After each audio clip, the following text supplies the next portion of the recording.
Good afternoon, everybody. Welcome to Lunch and Learn. Great to see a lot of familiar faces. Before we get started, next month, Fritz Hamer will be coming and talking about World War I for the September Lunch and Learn. Today, I am happy to introduce to you Professor Evan Nooe.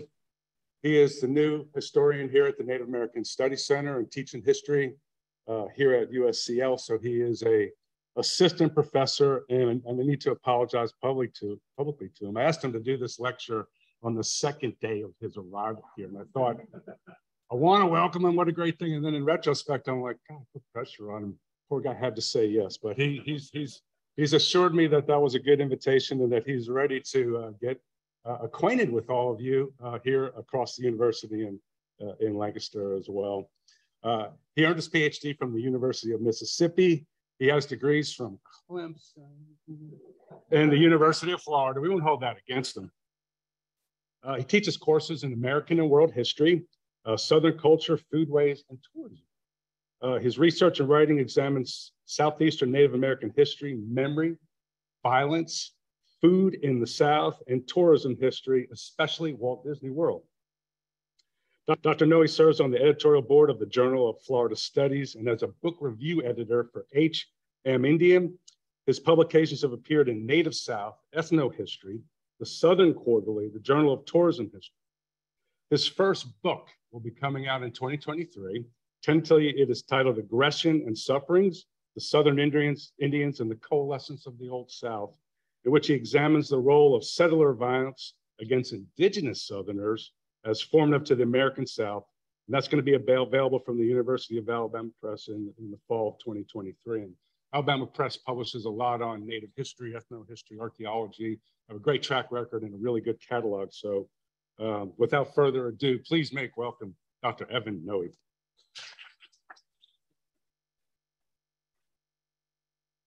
Well, thank you for that introduction. There's no pressure on getting up here. Really looking forward to it. I've been a fan of the Lunch and Learn series and been able to watch from Zoom from my home for the last several months and being able to get in here and meet everybody and introduce myself. And it's been a very supportive environment. I'm very happy to be here. So what I'd like to talk to you today about is the creation of this idea of the Hampton Massacre. So just off US Route 29 in Greer, South Carolina. So not too far from here, sits a simple stone memorial. The monument is a mortared stone cairn with a centered marble slab bearing an inscription. So headlining this marble stone slab is the family name Hampton, something probably very prevalent in South Carolina popular culture and popular memory. And followed by this inscription of the family name Hampton is the name Anthony Hampton, with dates of his birth in 1715 and death in July 1776. The inscription continues, noting the deaths of Anthony's unnamed wife, his son Preston, and an unnamed grandson in the same year, 1776. In the next line, though, the monument expands from a marker for the deceased to a memory of settler victimization. Inscribed in the stone, the inscription reads, "The four Hamptons were, quote, massacred by Cherokee Indians, July 1776, Tyger River, Spartanburg District, South Carolina." Yet, even after this narration, the inscription continues. 3 successive generations of Hampton men, neither buried nor killed at the Tyger River, are included in this list on the monument. As inscribed, the names include Anthony's son, Major General Wade Hampton I, 1752 to 1835, his grandson, Colonel Wade Hampton II, 1791 to 1858, and his great-grandson, Lieutenant General Wade Hampton III, 1818 to 1902. So the closing lines identify the monument's origination and its benefactors. In 1933, the monument was installed by the Stonewall Chapter UDC Greer, South Carolina. The acronym, as many of you may already know, stands for the United Daughters of the Confederacy, a fairly prolific and nationwide organization that served and still serves as propagandists of neo-Confederate mythology. So the monument and its inscription encapsulate a local community's memory of this Cherokee raid against the Hampton settlement 157 years after the event. Now, rather than explaining history, monuments such as this serve as artifacts of community memory inscribed onto public space. Now, as a point of differentiation, history is typically considered an evidentiary-based interpretation of the past rooted in documentary research. Now, in contrast, memory and its manifestation as monuments is more often treated as a sacred set of absolute meanings and stories passed down through generations.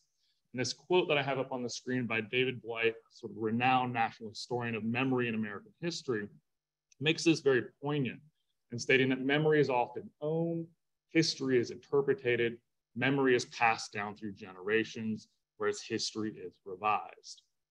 So in the case of the Hampton Monument, the physical structure sustained upon the landscape over the last 89 years projects how one community collectively remembered a local historical event, and the echo of that memory reverberates not just across the generations of Hamptons, but generations of South Carolinians as well.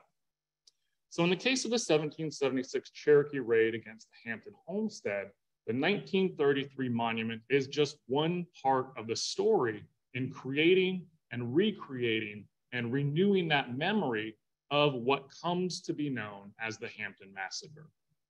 So what I'd like to share today is essentially the history of how the Hampton family and how white South Carolinians came to remember and repurpose this memory of the Cherokee's 1776 raid against the Tyger River settlements. So I'd like to do this by first looking at the circumstances that lead into the 1776 attack. Then I'll discuss a little bit about what the event meant to the surviving members of the Hampton family. So next, turning to the 19th century, I'll share my findings on how subsequent generations of Hamptons leveraged and deployed their family's recollections to narrate a point of origin for the state as they gained political prominence and influence in South Carolina. So when the United Daughters of the Confederacy commissioned what's effectively labeled the Hampton Massacre Monument in 1933, the memory of the Cherokee raid was not only well known locally, but had been routinely deployed at different points in time. This wasn't the first attempt to define what that event meant to this community. So in effect, I argue through my research here that the experiences and historical memory of the Hampton family of South Carolina attest to the generative role of violence in facilitating what becomes a transgenerational solidarity of white South Carolinians. So for a little background, Anthony and Elizabeth Hampton are going to settle in the Tyger River Valley with their adult children and grandchildren in 1773. Settlement was in the recently organized 96th district on the fringes, the far fringes of the South Carolina colony at the time. The couple were preceded by their oldest sons, Preston, John, and Edward. And Anthony and his family were on the rise in the late 18th century as frontier traders, land speculators, and slaveholders. We often depict in sort of our historical interpretations of frontiersmen as poor, impoverished white settlers. That was not the case for the Hampton family moving into this area in upstate South Carolina. Anthony was born in 1715. He was descended from English colonists that arrived in Virginia not long after the founding of Jamestown. His ancestors had benefited from generous land grants from the colony upon their emigration to Virginia. And in 1748, Anthony and his family began a series of migrations out of Virginia that took advantage of colonial expansion and the seizure of native land time and time again. The Hamptons headed first into the western edges of North Carolina, and by 1754, Anthony had purchased a 300-acre tract of land along the Dan River in Rowan County, North Carolina, near the Virginia border. Even in times of turmoil, the Hampton family was able to prosper. During the French and Indian War, the Hampton men served as colonial militia, specifically looking to guard against Cherokee attacks. Anthony and militiamen rode in patrols as far west as the Appalachian foothills, guarding against suspected Cherokee attacks. And for their service at the end of the conflict, they weren't paid in any sort of currency or scrip. They were given land. And they were originally given land in North Carolina that gets carved out of the colonials' victory in the French and Indian War.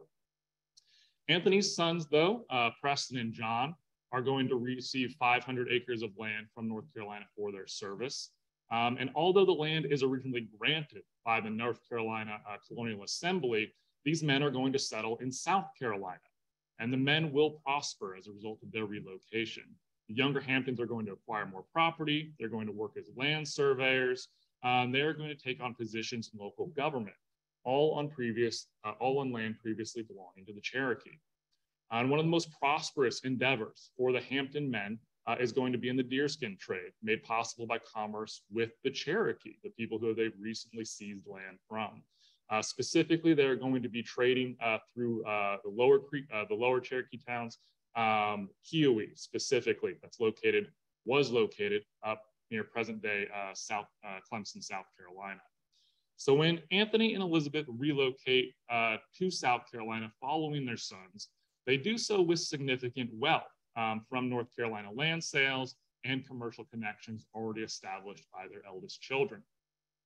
Now, while Anthony was well positioned to legally purchase land title in South Carolina outright, historians, myself included, have not been able to locate a colonial land grant for his homestead when he lands along the Tyger River Valley. You can see in this map here that red X is the approximate location where he lands on the South Tyger River. So this lack of a land grant raises some questions, and we're sort of forced to deduce what the likely reason is. Most likely, Anthony never applied for a grant due to the dubious legality of his homestead's location. So at the time, the South Carolina colonial government had established a buffer zone between settlers and the Cherokee, basically creating this borderlands where no one was supposed to live. So this vacant space was attractive to settlers who might be willing to ignore colonial decrees and risk moving into this buffer zone.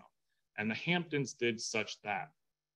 Anthony, likely following the lead of his sons, basically ignored colonial law, their agreements with the Cherokee, and moving just 1 mile from where the Cherokee line was. So on the cusp of the American Revolution, the Cherokee from the lower towns are going to resist this colonial encroachment. They're going to strike against these white settlements along the borders and along their borders in the summer of 1776. The Cherokee towns are going to have a list of issues they are grieved about, settler encroachment to settlers literally building forts along their borders. If there was enough people in a community, it wasn't uncommon to build blockhouses to basically repel this suspected attack that many settlers' presence was in fact antagonizing. And here we see up on the screen some examples of, again, sort of memory being recreated in a state park in upstate South Carolina. And I wanted to note here that there's still a little bit of association here with a lack of culpability for the settlers' role in sparking this conflict, that it's pointing to the Cherokee siding with the British during the American Revolution. Time and time again, though, we see this idea of an outside influence sparking indigenous peoples to rebel against American colonists. The Cherokees very much had their own reasons for wanting to push back against settler encroachment. They didn't need the British to spark them to do so. So when the Cherokee launched this war against the colonials in 1776, Cherokee detachments are going to make their way to the Tyger River Valley, and they're going to raid the Hampton Homestead along with several others in the area. At the Hampton Homestead, they're going to kill Anthony, Elizabeth, their son Preston, and an unnamed 1-year-old grandchild. The attack, though, is part of a larger Cherokee war strategy against those encroaching American settlers that is going to take place across Georgia and the Carolinas. So news of the Cherokee uprising is going to spread very quickly. By the end of July 1776, 600 South Carolinians are going to sign on with Colonel Andrew Williamson's militia to fight against the Cherokee. And through the month of August, the South Carolina militia is going to tear through the lower Cherokee towns. They're not just going to be looking to defeat people on the battlefield, they're going to burn towns, burn fields, destroy food supplies. They're not just defeating an enemy, they're purging a people from a space. So during the campaign, one of Anthony's sons, Henry Hampton, is going to be a part of the militia and seek out his own personal form of vengeance. Reportedly, Henry is going to kill a Cherokee warrior who was wearing his brother Preston's coat they supposedly had on at the time of the Hampton raid. Cherokee losses in 1776 and the conflict are going to be long lasting. The Southern colonies are going to seize land across modern day North Carolina, Tennessee, South Carolina, and Georgia. And there are very few memories of how the Cherokee historically responded to this in terms of their collective memory. But one of the few examples I've been able to find is attributed to a Cherokee leader known as Turtle at Home. And he is going to reflect on the overwhelming mass of white South Carolinians, North Carolinians, and Georgians that looked to invade Cherokee territory during this conflict. And he says that their numbers were much superior to any body of warriors we could raise. Very much an attestation to the collective response by the Southern colonies to this Cherokee active defense. So, after the 1776 Cherokee War, stories of the conflict are going to resonate among white South Carolinians for generations. Yet community memories are going to be limited in context, and they are going to be deployed to celebrate a conqueror who claims to be the victim. Within the Hampton family, Cherokee resistance to colonial expansion became a memory of intergenerational trauma and celebratory retribution. You see, when members of the Hampton family pass on their recollections of the 1776 Tyger River raid, they describe the event as salaciously violent. They focus on the violence against women and children. They're going to describe it as done without provocation. According to the family oral history, the Cherokee warriors ambushed the Hampton family at their homestead, killing men, women, and children without provocation. But they are going to effectively disassociate this event from the broader war or processes of colonial encroachment as a whole. And when the Hamptons share war stories with acquaintances, the family will glorify their pursuit of retribution. In a conversation with Alfred Huger of Charleston around 1819, Wade Hampton I supposedly recalled how the Indians killed his parents and that he and his brothers vowed they would revenge their deaths. Hampton boasted that, quote, each brother killed an Indian, adding on that we all kept our word and a little more. So beyond the family, memories of the Hampton men's vengeance are going to leave an impression upon those who witnessed the violence as well. Years after the 1776 Cherokee War, one North Carolinian is going to recall how Edward Hampton, one of the sons who volunteered as part of Anderson's militia, showed no mercy in his pursuit of retribution. In one engagement, Edward Hampton was remembered as looking to block a Cherokee attempt to retreat. And according to the recollections of one North Carolina militiaman, Hampton fought with, quote, zeal to punish the Indians. And he described it as Hampton proceeded to the slaughter of as many Cherokees as he could. Eventually, the Hampton family memories of the war are going to pass on to generations not directly involved in the conflict. Wade Hampton II, Anthony and Elizabeth's grandson, is going to proselytize the family memories of settler victimhood to the South Carolina public. In 1843, Hampton II is going to author a brief family history for the Charleston newspaper, The Mercury. And in this essay, Hampton, who was the first generation not directly involved in these events, is going to describe how his father, Wade Hampton I, and his uncles had proudly fought against the Cherokee.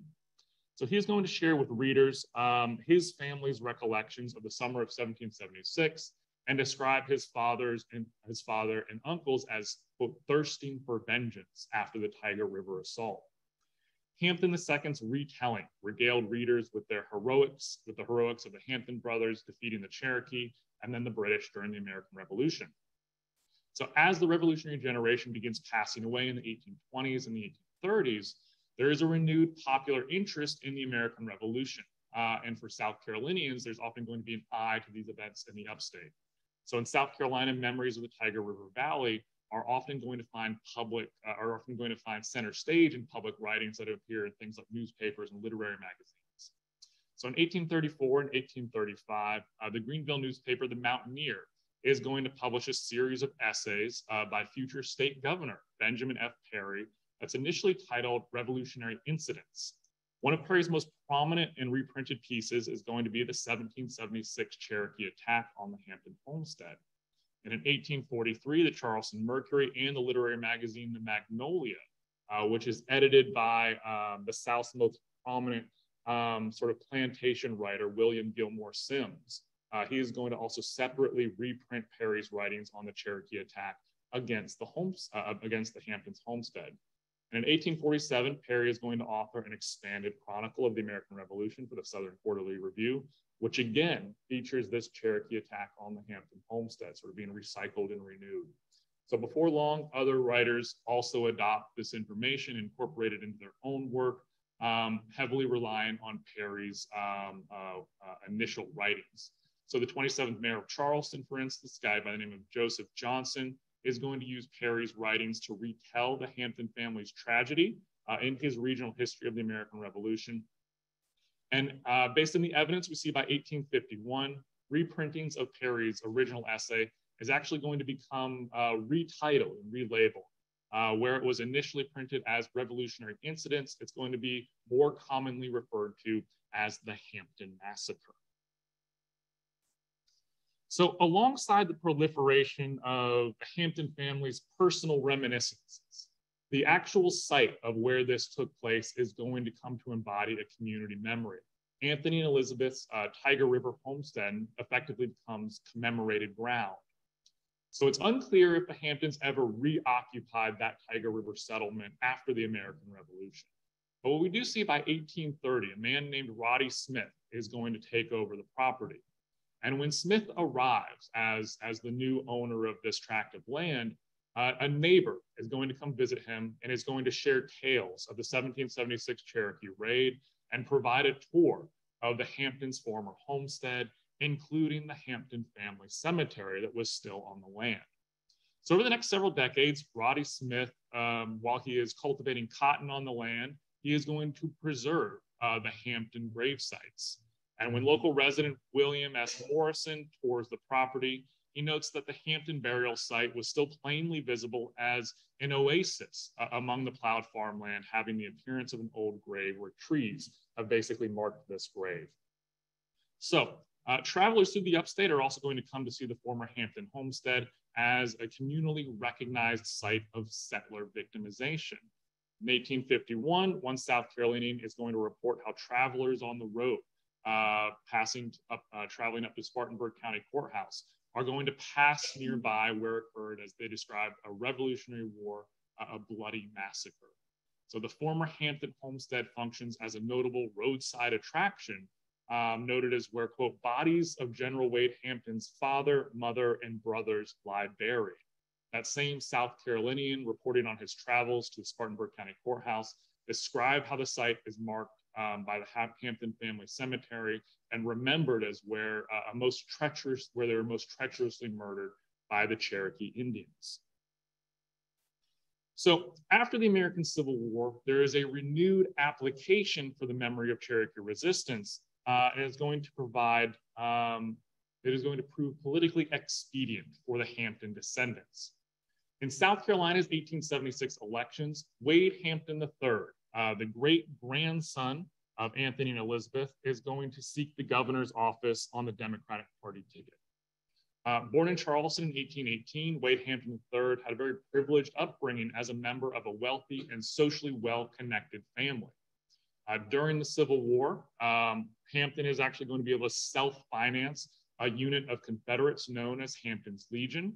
And Hampton and his Legion are going to fight alongside the pantheon of lost cause heroes like Robert E. Lee, Stonewall Jackson, and Jeb Stuart. So in the 1876 election, Hampton is going to personify the ideal candidate for South Carolina's Democratic Party. As a former slaveholder and celebrated Confederate veteran, Hampton is going to connect with conservative white South Carolinians. In September, Hampton is going to kick off his gubernatorial bid in the upstate, campaigning on the need to end Reconstruction and return to home rule. And the phrase home rule was a not so subtle euphemism for voting out Republicans and voting out Black South Carolinians. Now, the location of Wade's first campaign speech effectively renewed the memory of the 1776 Cherokee War. He is going to speak on the steps of the Spartanburg County Courthouse, shaded here in blue. And this is just a short distance from his great-grandparents' former homestead, a location that travelers already known for its association for the nearby position of the Hampton gravesite. So the rally is going to attract around 6,000 attendees, and anyone traveling from Greenville at the time is going to go directly past the Hampton Family Cemetery that's still along the Tyger River. So while the exact text of this speech is unknown at this point, I've tried everywhere I can find to find this. So if anybody knows where it is, I'd be ecstatic to look at it. There are South Carolinians who remember this event taking place. But we do see that in the historical record, the challenges of studying memory, that these two memories that I have been able to locate actually contradict one another. So, as remembered by this guy pictured here, Alfred B. Williams, Hampton makes no explicit reference to his ancestors' homestead during the Spartanburg speech. Williams was a reporter who's basically following Hampton's campaign trail in 1876. And when he recollects the event, specifically that Spartanburg County Courthouse speech that kicks off his campaign, he is writing a book that's eventually published in 1935. And Williams writes on this speech that Spartanburg County was the original home of the South Carolina Hamptons, though he notes that Wade Hampton III did not allude to this in his Spartanburg speeches. And Williams further stated Wade was too intent on 1876 to think of 1776. That makes a really good line for press or for a book.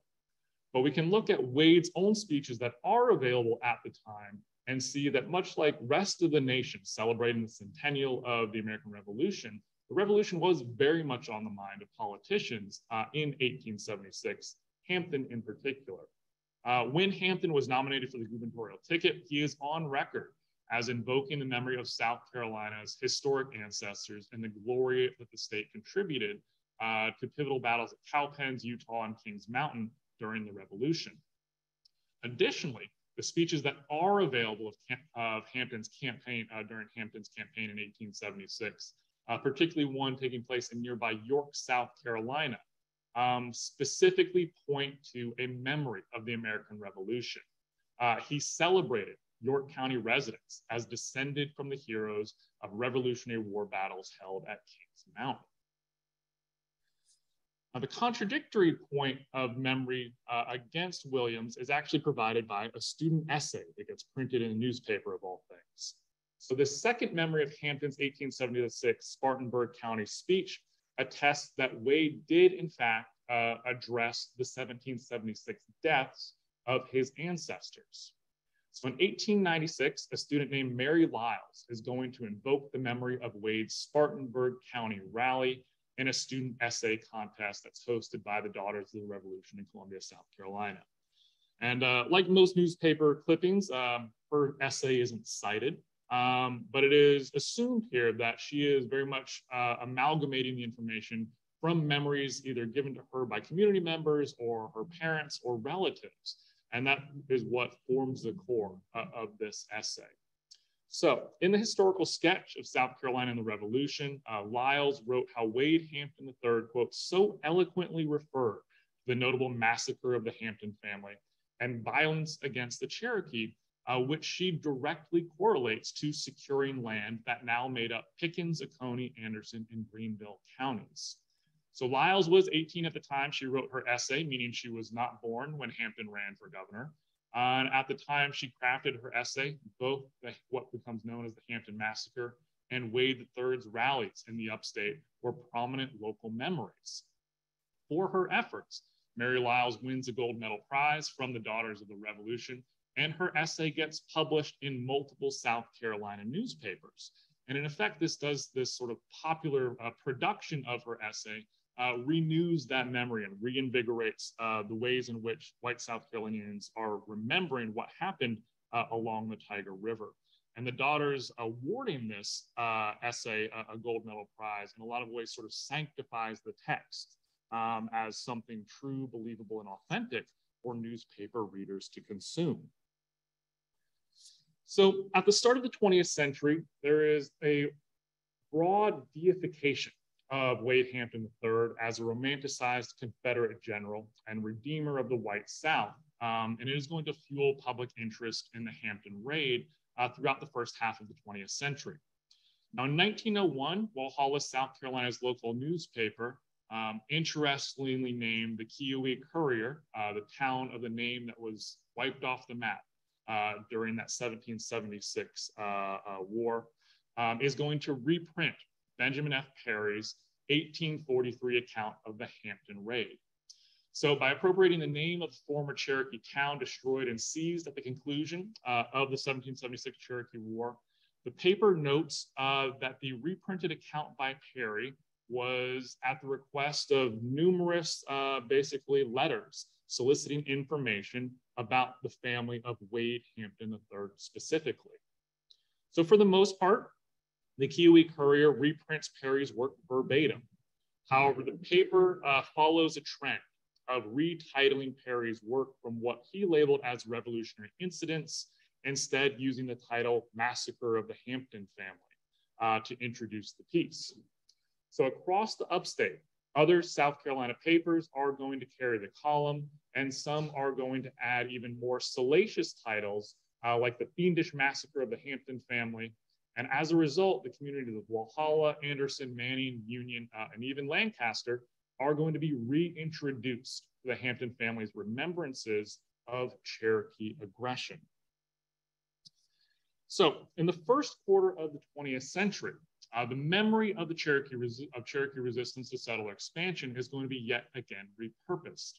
By the late 1920s, white women in Greer involved with the Confederate heritage group, the United Daughters of the Confederacy, are going to begin organizing an effort to place a memorial on the Hampton gravesite. Reported in the local newspaper, the UDC women desired to establish what the paper described as a monument to the graves of Anthony Hampton and family who were massacred by the Cherokee Indians in July 1776. Now, on September 19th, 1933, Greer's two UDC chapters, the Stonewall chapter and the Hampton Lee chapter, are going to gather on the former Hampton property to mark the gravesite with a stone cairn memorial.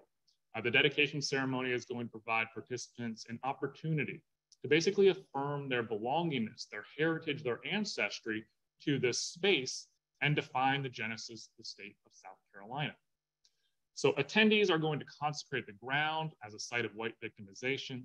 They're going to consume the locality through its waters, and they are going to impose their vision of the past onto the land. As described by the newspaper, participants are going to attend the dedication ceremony. They're going to listen to a paper on the history of the Hampton family. Be very interested to read that if I could ever find it. They are going to ceremoniously partake a glass of water from the Hampton Spring nearby.